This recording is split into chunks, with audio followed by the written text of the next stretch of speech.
माता पिता बनना दुनिया का सबसे खूबसूरत एहसास है, लेकिन कुछ कपल्स के लिए यह सफ़र थोड़ा मुश्किल होता है। ऐसे में मेडिकल साइंस का एक बड़ा वरदान सामने आता है, IVF। लेकिन ये IVF आखिर है क्या? कौन है वो भगवान रूपी इंसान जिन्होंने हमारी खुशी के लिए अपनी जान दे दी और हम लोगों को उनके बारे में पता तक नहीं? और हमारे देश की गंदी राजनीति के कारण हमारे देश में डॉक्टर का क्या हालत होता है, जानने के बाद आपकी आंखों में आंसू भी आ सकते हैं। तो आइए शुरू से शुरू करते हैं। IVF के जनक डॉक्टर सुभाष मुखोपाध्याय का जन्म 16 जनवरी 1931 को झारखंड की एक जगह हजारीबाग में हुआ था। लेकिन उस समय हजारीबाग हमारे बिहार का एक हिस्सा हुआ करता था और इनमें से कुछ कपल्स ऐसे होते थे जो इनफर्टिलिटी यानी बांझपन के शिकार थे और सारे प्रयासों के बाद भी इन्हें मिलता था तो केवल अपमान और गालियाँ।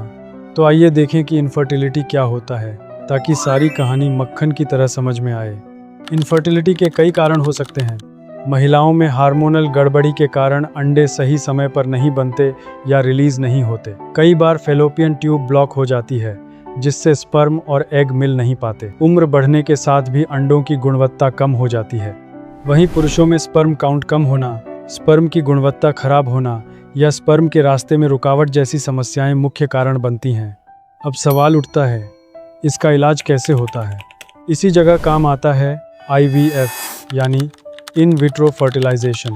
यह एक आधुनिक तकनीक है जिसमें महिला के अंडे और पुरुष के स्पर्म को शरीर के बाहर लैब में मिलाकर भ्रूण यानी एम्ब्रियो बनाया जाता है। सबसे पहले महिला को हार्मोन इंजेक्शन दिए जाते हैं ताकि ज़्यादा अंडे विकसित हो सकें। फिर एक छोटी प्रक्रिया द्वारा उन अंडों को निकाला जाता है। इसके बाद लैब में स्पर्म और एग को मिलाया जाता है, जिससे एम्ब्रियो बनता है। इस एम्ब्रियो को कुछ दिनों तक सुरक्षित वातावरण में विकसित किया जाता है और फिर सबसे स्वस्थ एम्ब्रियो को महिला के गर्भाशय में स्थापित कर दिया जाता है। अगर सब कुछ सही रहता है तो गर्भधारण की संभावना काफ़ी बढ़ जाती है। IVF खासतौर पर उन लोगों के लिए मददगार है जिनकी फैलोपियन ट्यूब ब्लॉक हो, स्पर्म कमज़ोर हों या जिनमें इनफर्टिलिटी का कारण समझ ना आ रहा हो।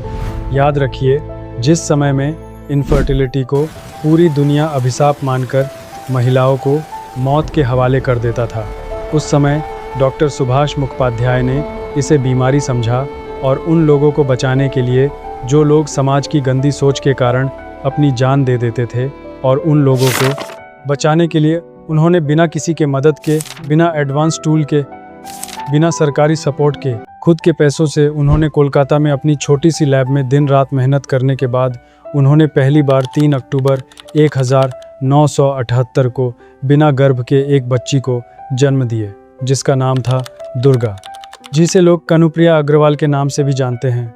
और अब वो IVF को दुनिया के सामने रखे। लेकिन शर्म की बात तो ये है कि जिसे अवार्ड से सम्मानित करना चाहिए था, उसे अपमान और गालियों के अलावा कुछ नहीं मिला। केवल ये बोलकर अपमानित किया गया कि तुम मेरे परमिशन के बिना ये एक्सपेरिमेंट कैसे की, और उनके साथ टेररिस्ट की तरह बर्ताव किया गया।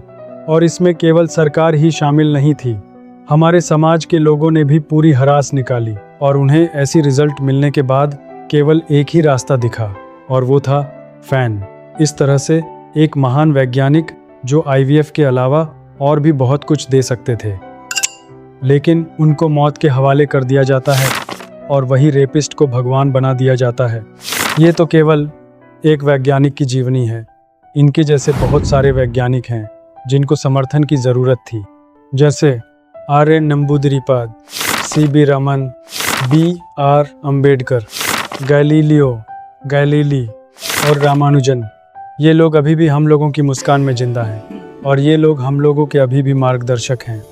लोग कहते हैं कि सोना वो था जिसे अंग्रेज भारत से लूट कर ले गए थे, लेकिन मैं कहता हूँ असली सोना वो नहीं था। असली सोना वो लोग हैं जो हमारी सोच को नई दिशा देते हैं, जो हमारी स्किल्स, हौसला और बुद्धिमत्ता को बढ़ाते हैं।